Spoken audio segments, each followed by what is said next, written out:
There was a time during this ministry when I was stuck. I was lost. We were working to encourage and inspire people to live all-in lives, but I didn't fully understand what that meant. I knew that God had something else that He wanted us to do, but I was struggling to discern what that was. And then God gave me a dream that He used to really shift this ministry and refine it and make it exactly what He wants, a dream that He used to give me a very specific message for the American church.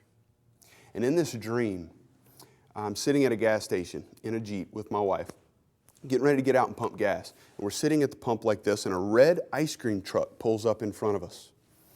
It's got the bright colors, it's got all the stickers, it's got the speaker, and we can clearly tell it's an ice cream truck. But I can see in the back of this ice cream truck that there's a child chained in the back of the truck. So I jump out of my Jeep and I grab the doors and I pull them open and I reach in and I try to get this child, and I can't get the shackle off of him. He's got a chain from his ankle to the side of the truck, and I'm pulling on it and I'm tugging on it and I can't get it, it won't move. And then I notice after a second that he's not struggling. He's not trying to help me. He's despondent, almost as if I'm not there.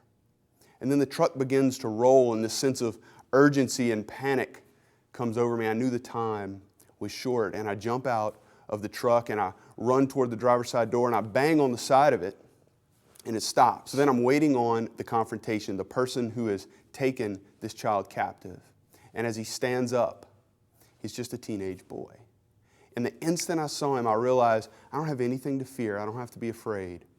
And he took his thumb and his index finger and he pointed them at me and he squeezed them together, and a green dart came out and it's coming toward me in slow motion, and I just watch it as it goes by, and it was never a threat to me. And I knew that that's all he had. There was nothing that he could do, and he knew it as well, and he walked off. And then I woke up.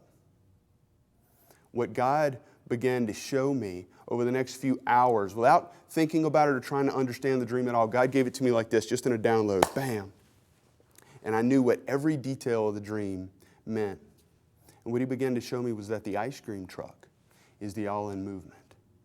He has given us a ministry that's built to attract people. Ice cream trucks, the color and the music and the stickers and all of it, it's built to attract. God's given us a ministry to attract people. The driver of the truck was Satan. I was struggling with fear at the time. Are we doing exactly what You want us to do, Lord?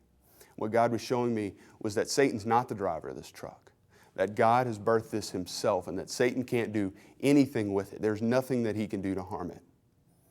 The child in the back of the truck is the American Christian. You see, many who identify themselves as Christians are captive and they don't even know it. They're not even struggling to be set free. And I was certainly there for many years. Many people have mentally acknowledged Jesus Christ, but few have committed to Him. Jesus said that we would know His true followers by their fruit and their love for others. But in a country of 200 million people that identify themselves as Christians, we don't see that happening. God's message for the church today, the very reason this ministry exists, God's message to His people is that it's time to choose. You're either all in or you're all out, but there's no more in between. By not choosing, many have chosen. And as a nation, we are reaping what we've sown. Several months after that dream, I was having a conversation with a friend, and something in that conversation made me realize that in the dream, I never saw the child get out of the back of the truck. See, I had assumed that the child got out of the back of the truck, that our ministry was successful, and it bothered me that I all of a sudden realized that didn't take place, so I started to pray. And very quickly, God answered me, and He said, "That's right, son. Not everybody gets out of the back of the truck because they have to choose." God's given us an opportunity to choose right now.